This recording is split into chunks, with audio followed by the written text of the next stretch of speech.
കളറാക്കാൻ പുതുചിത്രം ബ്രോമൻസ് എത്തുന്നു. അർജുൻ അശോകൻ, മാത്യു തോമസ്, മഹിമ നമ്പ്യാർ, സംഗീത് പ്രതാപ് എന്നിവരെ പ്രധാന കഥാപാത്രങ്ങളായി ഒരുക്കുന്ന ചിത്രമാണ് ബ്രോമൻസ്. കഴിഞ്ഞ ദിവസം കൊച്ചിയിൽ ലുലു മാളിൽ വെച്ചാണ് ചിത്രത്തിന്റെ ട്രെയിലർ ലോഞ്ച് നടന്നത്. ആഷിഖ് ഉസ്മാൻ പ്രൊഡക്ഷന്റെ ബാനറിൽ ആഷിഖ് ഉസ്മാൻ നിർമ്മിക്കുന്ന ഏറ്റവും പുതുചിത്രമായ ബ്രോമൻസ് ജോ ആൻഡ് ജോ, 18+ എന്നീ ഹിറ്റ് ചിത്രങ്ങൾക്ക് ശേഷം അരുൺ ഡി ജോസ് സംവിധാനം ചെയ്യുന്ന ചിത്രമാണ്. എറണാകുളത്ത് ചിത്രീകരണം പൂർത്തീകരിച്ച സിനിമയിൽ ബിനു പപ്പു, സംഗീത് പ്രതാപ് തുടങ്ങിയ പ്രമുഖ താരങ്ങളും അഭിനയിക്കുന്നു. അരുൺ ഡി ജോസ്, തോമസ് പി സെബാസ്റ്റ്യൻ, രവീഷ് നാഥ് എന്നിവർ ചേർന്നാണ് ചിത്രത്തിന്റെ തിരക്കഥയും സംഭാഷണവും ഒരുക്കിയിരിക്കുന്നത്. ഇതിലെ സംഗീത സംവിധാനം നിർവഹിക്കുന്നത് ഗോവിന്ദ് വസന്തയാണ്. സിനിമയുടെ ചിത്രീകരണത്തിനിടെ നടി മഹിമ നമ്പ്യാരുടെ ഒരു റാഷ് ഡ്രൈവിംഗ് സീൻ ഷൂട്ട് ചെയ്തപ്പോൾ കാർ അപകടത്തിൽപ്പെട്ടിരുന്നു. നടന്മാരായ അർജുൻ അശോകനും സംഗീത് പ്രതാപനും ചില പരിക്കുകളും ഉണ്ടായി. ഈ രംഗത്തിന്റെ ഡ്രോൺ ഷൂട്ട് എടുക്കുമ്പോഴാണ് കാർ അപകടത്തിൽപ്പെട്ടത്.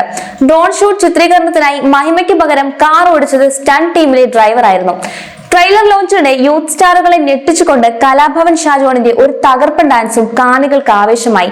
മലയാളികളെ ചിരിപ്പിക്കാനായി 2025 ഫെബ്രുവരി 14 പ്രണയ ദിനത്തിലാണ് ചിത്രം തിയേറ്ററുകളിൽ എത്തുന്നത്. ട്രെയിലർ ലോഞ്ചിന്റെ കൂടുതൽ വിശേഷങ്ങളിലേക്ക് പോവാം.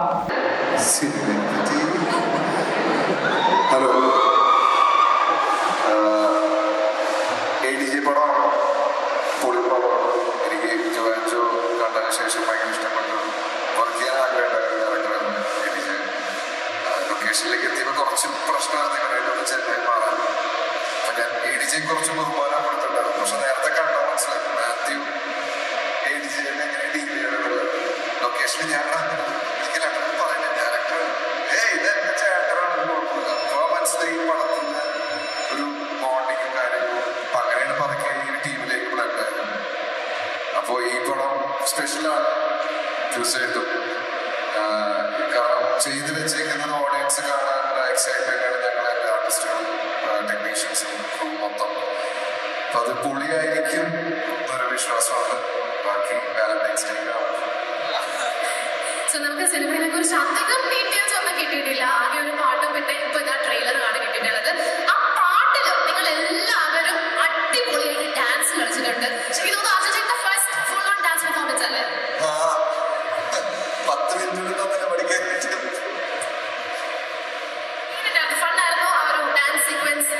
പിന്നെ എൻജോയ് ചെയ്തു. ഈ ഡാൻസ് അത്യാവശ്യം ഇഷ്ടമുള്ള ഒരു വ്യക്തിയായിരുന്നു. ഇതുവരെയായിട്ട് ഒരു പടത്തിൽ ഇങ്ങനത്തെ ഒരു ചാൻസ് കിട്ടിയിട്ടുണ്ടായില്ല. അപ്പൊ ആദ്യമായിട്ട് ഒരു പടത്തിൽ സൂപ്പർ കോട്ടൊക്കെ ഉള്ളതും ഡാൻസ് ഒക്കെ കളിക്കണം. അത് ഭയങ്കരമായിട്ട് എൻജോയ് ചെയ്തു. എന്തോ അയ്യോ ഭയങ്കര സന്തോഷം ഇവിടെ നിൽക്കുമ്പോ. കാരണം കഴിഞ്ഞ വർഷം ഏതാണ്ട് ഇതേ സമയത്ത് ഞങ്ങളിവിടെ ഒരു പ്രൊമോഷന്റെ ഭാഗമായിട്ട് വന്നിട്ടുണ്ടായി. ഞാനും ശ്യാമൊക്കെ പ്രേമലുമായിരുന്നു. അത് ആ സിനിമ അന്ന് ഇവിടെ വന്നിരിക്കുമ്പോ അത് ഏതൊരു ലെവലിലേക്ക് പോകുമെന്ന് അറിയില്ലായിരുന്നു. പക്ഷെ ഇപ്പൊ ഇവിടെ വന്നിരിക്കുമ്പോ എന്റെ ശരിക്കുള്ള പേരെല്ലാരും വിളിക്കുന്നത് അമൽ ഡേവിസ് എന്നാണ്. അതിന് ഭയങ്കര സന്തോഷമുണ്ട്. Thank you. ഈ ഒരു സിനിമയുടെ ഷൂട്ടിംഗ് നേരെ ആര് മറന്നാലും സംഗീതം മറക്കില്ല എന്നുള്ള കാര്യം ഞങ്ങൾക്കൊക്കെ അറിയാം. സോ എങ്ങനെയുണ്ടായിരുന്നു ഷൂട്ടിംഗ് എക്സ്പീരിയൻസ്? ഇവരൊക്കെ ആയിട്ടുള്ള റിയൽ ലൈഫ് റൊമാൻസ് എങ്ങനെയുണ്ടായിരുന്നു? ഞാൻ മറക്കാത്തത് വേറെ ഒന്നല്ല. ഈ ഷൂട്ടിങ്ങിന്റെ ഇടയിൽ ഒരു കുഞ്ഞ് ആക്സിഡന്റ് ഒക്കെ പറ്റി കുറച്ച് റെസ്റ്റൊക്കെ ഉണ്ടായിരുന്നു. പക്ഷെ അത് കഴിഞ്ഞ് തിരിച്ചു വന്നത് ഏറ്റവും സന്തോഷമുള്ള കുറെ മൊമെന്റ്സുമായിട്ടായിരുന്നു. ഇപ്പൊ ഈ പടത്തിൽ വർക്ക് ചെയ്യുമ്പോഴാണെങ്കിലും ഞാൻ പ്രേമലൂർക്ക് ശേഷം കുറെ ആഗ്രഹിച്ച് ചെയ്ത ആദ്യത്തെ പടമാണ്. അതിനുശേഷം പിന്നെ ഇപ്പോൾ ചെയ്യുന്നതേ ഉള്ളൂ. അപ്പൊ അത്രയും സ്പെഷ്യലായിട്ട് അഞ്ചേട്ടൻ കഥ പറഞ്ഞപ്പോൾ തന്നെ ചെയ്യണമെന്ന് ഭയങ്കര ആഗ്രഹം തോന്നിയ ക്യാരക്ടറുമായിരുന്നു സിനിമയുമായിരുന്നു. അപ്പോൾ അമൽ ഡേവിസ് പോലെ തന്നെയായിരുന്നു ഈ പടത്തിലെ ക്യാരക്ടറുടെ പേര്. ഹരിഹരസുധൻ എന്നാണ് പേര്. അപ്പോ ഈ പേരും വിളിപ്പേരായി മാറട്ടെ. ഹരിഹരസുധൻ. ശരിക്കും ഈ സിനിമയിലെ മാത്യുവിന് മാത്രമല്ല ഒരു മേക്ക് ഓവർ അമൽ ഡേവിസിനും ഉണ്ട്. പഴയ അമൽ ഡേവിസ് അല്ല, ഫ്രീക്കൻ അമൽ ഡേവിസ് ആണ്. കുത്തി വരെയുണ്ട്. ആ ഒരു സ്റ്റൈലിങ്ങിന്റെ പിന്നിൽ എന്തെങ്കിലും റീസൺ ഉണ്ടോ? റീസൺ ഹരിഹരസുധൻ എന്ന് പറഞ്ഞൊരു പേര് വന്നപ്പോ എനിക്ക് തോന്നിയൊരു കുഞ്ഞ ഐഡിയ ആയിരുന്നു. ഇങ്ങനെ ഒരു മൂക്കുത്തി വന്നു കഴിഞ്ഞാൽ രസമായിരിക്കുമല്ലോ എന്നുള്ളത്. പിന്നെ റോമൻ സൈഡിലൊക്കെയാണ് ക്ലീൻ ലുക്കും ഉണ്ടായിരുന്നു ബസ് കെട്ടോട്ട് വന്നത്. അപ്പൊ അത് അമൽ ഡേവിസിന് ഭയങ്കര ഡിഫറെന്റ് ആക്കാൻ ഹെൽപ്പ് ചെയ്തു തോന്നുന്നു. പക്ഷെ ഇപ്പൊ എല്ലാവർക്കും മനസ്സിലായിരുന്നു. ട്രെയിലറൊക്കെ കണ്ടപ്പോ ഞാനായിരുന്നു നമ്മുടെ സ്വന്തം JK Sham Mohan. So JK എങ്ങനെയുണ്ടായിരുന്നു റൊമാൻസ് എക്സ്പീരിയൻസ്? നല്ല എക്സ്പീരിയൻസ് ആയിരുന്നു. ADJ യുടെ കൂടെ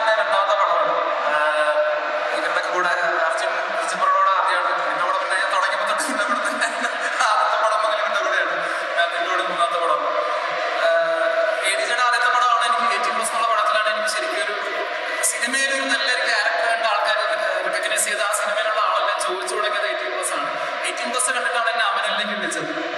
18+ലെ ക്യാരക്ടർ കണ്ടിട്ട് എനിക്ക് തെലുങ്ക് ഫിലിമിലൊരു ക്യാരക്ടർ കിട്ടിയിട്ടുണ്ട്.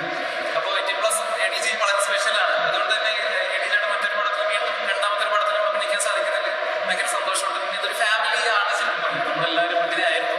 അതുകൊണ്ട് തന്നെ നേരത്തെ പറഞ്ഞ പോലെ വെക്കേഷൻ മൂഡിലാണ് നമ്മൾ ഷൂട്ട് ചെയ്തത്. എനിക്ക് ഒരുപാട് പറഞ്ഞ പോലെ കുറച്ച് ഡിലേ കണ്ടിന്യൂസ്ലി ഉണ്ടായിരുന്നില്ല ഇവിടെ കൂടെ, കാരണം ഈ ട്രെയിലറിൽ കണ്ടതുപോലെ എൻ്റെ ക്യാരക്ടർ മിസ്സിംഗ് ആണ്. അപ്പൊ അതുകൊണ്ട് തന്നെ പക്ഷെ ഉള്ള ദിവസങ്ങളിലൊക്കെ ഭയങ്കര അടിപൊളിയായിട്ട് തന്നെയായിരുന്നു നമ്മുടെ ഷൂട്ട്.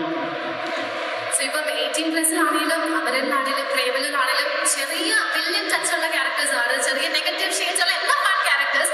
അതുപോലെ ആണോ ഇതിലും, അതോ പാവാണോ? അറിയില്ല, ആളെ കാണാനില്ലല്ലോ. അപ്പൊ ആളെ കണ്ടുപിടിച്ചാലല്ലോ അവിടെ സസ്പെൻസ്. ഇതൊരു തമാശ എടുത്താൽ മതി, സീരിയസ് ആയിട്ടൊന്നും എടുക്കണ്ട. ഉണർന്നുവോ മുളത്തണ്ടിനു വീണം, പൊഴിഞ്ഞുവോ മണിച്ചുണ്ടിരുന്നൊരു തേക്കണം. ഉണർന്നുവോ മുളത്തണ്ടിനു വീണം, പൊഴിഞ്ഞുവോ മണിച്ചുണ്ടിരുന്നൊരു തേക്കണം. തനിച്ചു പാടിയ പാട്ടുകളെല്ലാം നിനക്ക് ഞാൻ എന്നെ നൈവേദ്യമാക്കി. കൂടിവിടെ മുല്ലക്കാടിവിടെ ചില്ലക്കാറ്റിനോടാകത പറയുകില്ലേ, ഒരു രാജവല്ലി വിടരുന്ന പോലെ. ഒരുപാട് സന്തോഷമുണ്ട്. ആദ്യം തന്നെ ഹലോ എവ്രി വൺ, ഞങ്ങൾക്ക് വേണ്ടി സുഖല്ലേ? ഞങ്ങൾക്ക് വേണ്ടി ഇത്രയും നേരം വെയിറ്റ് ചെയ്തതിന് ഒരുപാട് നന്ദി. എനിക്കിത് വളരെ സ്പെഷ്യലായ സിനിമയാണ്. കാരണം നിങ്ങളിപ്പോൾ ഇവിടെ കണ്ട പോലെ തന്നെ, ഈ ട്രെയിലറിൽ കണ്ട പോലെ തന്നെ അതേ ഒരു വൈബോടുകൂടി ഞാൻ ചെയ്ത സിനിമയാണ്. ADJ ഇതിൻ്റെ സബ്ജക്റ്റ് ആദ്യം പറഞ്ഞു തന്നപ്പോൾ തന്നെ എനിക്ക് ഇത് ഞാൻ മിസ് ചെയ്ത് കഴിഞ്ഞാൽ ഇത് വേറെ ആരെങ്കിലും കൊണ്ടുപോകുന്നായിരുന്നു എൻ്റെ മൈൻഡിൽ. അപ്പോൾ ഈ ഓപ്പർച്യൂണിറ്റി എനിക്ക് തന്ന ADJക്കും ആഷിഖ് ഉസ്മാൻ സാറിനും ഞാൻ നന്ദി അറിയിക്കുകയാണ്. ആൻഡ് ഞങ്ങളുടെ ടീം, അടിപൊളി ടീം. ആദ്യം എനിക്ക് എന്താണെന്ന് അറിയാം, ഇവരൊക്കെ ഒരുപാട് ഓൾറെഡി മുന്നേ പരിചയമുള്ള ആൾക്കാരാണ്. അപ്പോൾ ഞാനിതിൽ ആരുടെ കൂടെ ഒരു മുന്നേ വർക്ക് ചെയ്തിട്ടില്ല, സബുവിൻ്റെ കൂടെ മാത്രമേ വർക്ക് ചെയ്തിട്ടുള്ളൂ. അപ്പോൾ എനിക്ക് ഭയങ്കര ടെൻഷനായിരുന്നു എങ്ങനെ ഇവരുമായിട്ട് സിങ്ക് ആവും എന്നുള്ളത്. ആദ്യത്തെ ഒരു 4 ദിവസം ഞാൻ കുറച്ചിങ്ങനെ സൈഡ് മാറിയൊക്കെ നിന്നു. പക്ഷെ അതിനുശേഷം ഭയങ്കര കൂട്ടായി. പിന്നെ എൻ്റെ പേഴ്സണലി ഞാൻ ആരുമായിട്ടും അങ്ങനെ ഒരു റിലേഷൻഷിപ്പ് കീപ്പ് ചെയ്യുന്ന ആളല്ല. ഈ സിനിമയുടെ ഷൂട്ട് കഴിഞ്ഞതിന് ശേഷം ഞങ്ങൾക്ക് അടിപൊളി ചാൻസായി. ഞാൻ ഒരുപാട് എന്താ പറയുക, I'm looking forward to the release. സിനിമ ഞങ്ങൾ ഹോൾ ഹാർട്ട് കൊടുത്ത് ചെയ്ത സിനിമയാണ്. ഞങ്ങളുടെ ഓഡിയൻസ് എല്ലാവർക്കും ഇഷ്ടപ്പെടുമെന്ന് വിശ്വസിക്കുന്നു. Thank you so much.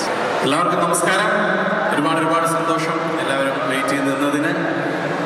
ഞാൻ ഒരുപാട് വെയിറ്റ് ചെയ്യുന്ന ഒരു സിനിമയാണിത്, ബ്രൊമാൻസ്. കാരണം കുറേ നാളുകളായിട്ട് ഒരുപാട് പേര് ചോദിക്കുന്ന ഒരു ചോദ്യമാണ്, ഈ കോമഡി സിനിമയിൽ ഇനി എപ്പോഴാണ് ചേട്ടാ കാണാൻ പറ്റുക എന്നുള്ളത്. ഞാനും പേഴ്സണലി ഒരുപാട് ആഗ്രഹിച്ചിരുന്നു. ഇതിൽ എൻ്റെ കഥാപാത്രം നിങ്ങളെ എത്രത്തോളം ചിരിപ്പിക്കുമെന്ന് അറിഞ്ഞുകൂടാ. പക്ഷേ ഈ നിൽക്കുന്നവരെല്ലാവരും നിങ്ങളെ നന്നായി എൻ്റർടൈൻ ചെയ്യുമെന്നുള്ള കാര്യത്തിൽ യാതൊരു സംശയമില്ല. അതിനകത്ത് നല്ല പൊട്ടിച്ചിരികളുണ്ടായിരിക്കും, അതേപോലെ തന്നെ നല്ല ആക്ഷൻ സീക്വൻസ് ഉണ്ടായിരിക്കും. എല്ലാം ഉണ്ടാവുള്ള ഒരു കംപ്ലീറ്റ് പാക്കേജ് ആയിട്ടുള്ളൊരു സിനിമയായിരിക്കും റൊമാൻസ് എന്നുള്ള കാര്യത്തിൽ.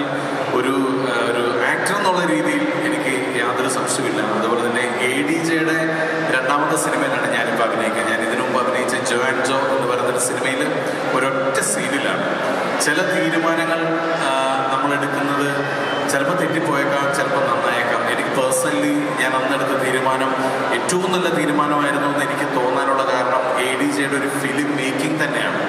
ADJ ഒരു സിനിമ ചെയ്യുന്നത് അതൊരു ഷൂട്ടിംഗ് പ്രോസസ്സാണെന്ന് പോലും നമുക്കൊരു പക്ഷേ നമുക്ക് തോന്നുന്നില്ല. അങ്ങനെയാണ് അദ്ദേഹം അത് കൺസീവ് ചെയ്തിട്ടുള്ളത്. നമുക്ക് ആർട്ടിസ്റ്റിനൊരു ടെൻഷൻ തരാതെ നമ്മൾ അങ്ങേയറ്റം കംഫർട്ടാക്കി, അങ്ങനെ ഒരുപാട് ഡയറക്ടേഴ്സ് ഉണ്ടെങ്കിലും ഇത് ഇവരൊരു ഗ്രൂപ്പായിട്ട് നിൽക്കുമ്പോഴും നമുക്കൊരിക്കലും അതിൻ്റെ ഒരു ടെൻഷനോ ഒന്നും നമുക്ക് തോന്നുന്നില്ല. അപ്പം അന്ന് എനിക്ക് തോന്നിയത് ഇദ്ദേഹത്തിൻ്റെ ഒരു സിനിമയിൽ കുറച്ചുകൂടെ നല്ലൊരു വേഷം ചെയ്യണം. അങ്ങനെ ഇരിക്കുമ്പോഴാണ് ഈ സിനിമയിലേക്ക് എന്നെ വിളിക്കുന്നതും. ഞാൻ ഒരുപാട് സന്തോഷിച്ച കുറേ ദിവസങ്ങളായിരുന്നു. എന്തായാലും ഇതൊരു കിടിലം പരിപാടിയായിരിക്കും കേട്ടോ, അത് യാതൊരു സംശയമില്ല. കൂടുതൽ വാർത്തകൾക്കായി B4 Blaze ഫോളോ ചെയ്യൂ, സബ്സ്ക്രൈബ് ചെയ്യൂ.